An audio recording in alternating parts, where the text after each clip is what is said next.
Let's kind of shift gears a little bit here. I guess one of the, there was another article related to investigating false positives and how expensive that can be. Yep. So tell us a little more, That's Matt. true. So Ponemon Institute has put out a little bit of a release talking about the cost of looking into breaches.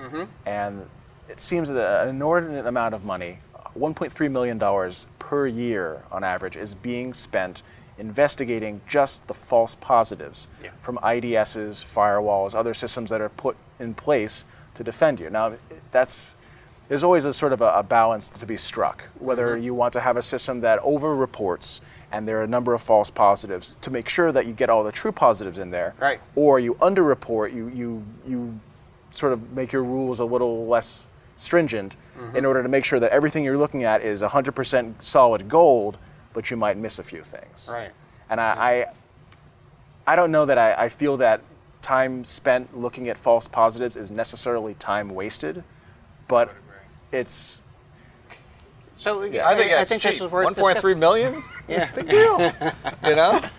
To me, that's like cost of doing business in terms of, security incident Well, just investigation. the process of tuning systems, getting them configured properly, getting it so that you don't have a lot of false positives takes effort in itself. So it's not as if that comes for free. So I think that's an important aspect of this. We were talking earlier, I'd heard a statistic some years ago, and don't quote me on this, but I'm pretty sure they said 98% of the alarms that the New York City Fire Department has to respond to are false positives.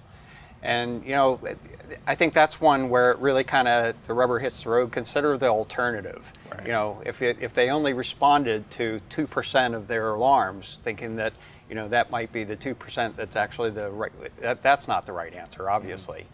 And to perhaps try to tune down and spend a lot of time screening calls or something. Wait for the third or fifth call or something.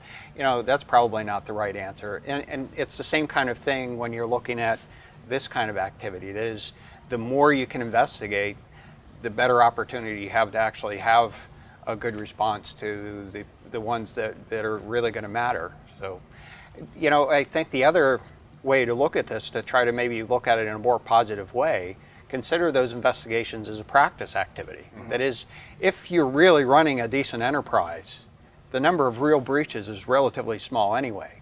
So you want to have people that are practicing all the time, so that when the real thing happens, it's not, oh, now what do I do? How do I investigate this? Where do I get the data for that? And so having practice investigating things all the time, I think, is a very valuable exercise. Maybe it costs $1.3 million, but ultimately it could save you many millions of others for those handful of things that you really need to deal with in the course of the year. So. Now, if you also assume that when you have these false positives, you're making the changes to your process to decrease the number of false positives in the future, you're improving your system there. Absolutely. So if you treat that as not just practice, but continuous improvement of your detection, that has value too. I mean, if all you do was come up against true positives all the time, and maybe your signature won't catch this latest variation, but maybe you, through all those false positives, you say, well, I could tune this here slightly. That may have more value. Yeah, I use the same term, tuning. I'm not a big fan of the word tuning because, perhaps better would be root cause analysis. That is, why did you get a false positive? Was it because the signature was bad? Was it because the threshold was bad? Or it could be better? Or is it some other aspect? Maybe there's something in the system that isn't quite right that's triggering alarms that you could fix the system and not have it create those alarms. So there are a lot of, I think, opportunities. And to your point, if you treat each one of those, or at least groups of them, as opportunities for improvement, you have a better opportunity for identifying the real events. Right. And I completely understand. Finding false positives is terribly disappointing for an analyst. And it feels like... For an analyst. I have a little different perspective. Right. Okay. No, that's fair. No, but I know that, John, we could probably both speak to this, that a lot of times we'll start running something down and find out that it's a fluke, that it's some weird traffic caused by some system that's very susceptible to creating random looking or maybe very, very varied traffic, and then they say, well, this is really interesting, and it turns out it's not, and you go, dang, I just wasted an hour.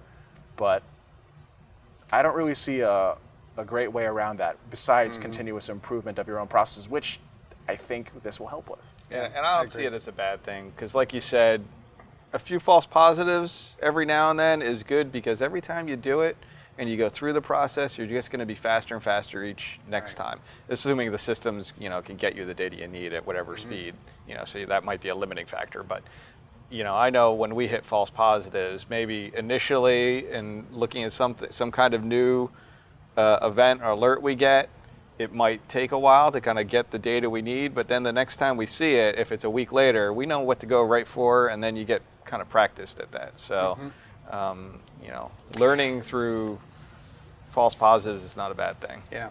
I think one of the points the article was trying to make is that automation is an important part of this, continued improvement automation. That's kind of what we were talking about here. I think we're absolutely on track with that. One of the challenges that I see in automation is that as the automation gets really complex, it makes it much more difficult to determine what the right next step is. That is, I have the tendency to prefer a little bit less complex algorithm that's maybe a little bit less accurate, but is more understandable. That is, you can get a feel for, if I turn this knob, it's going to fix that problem.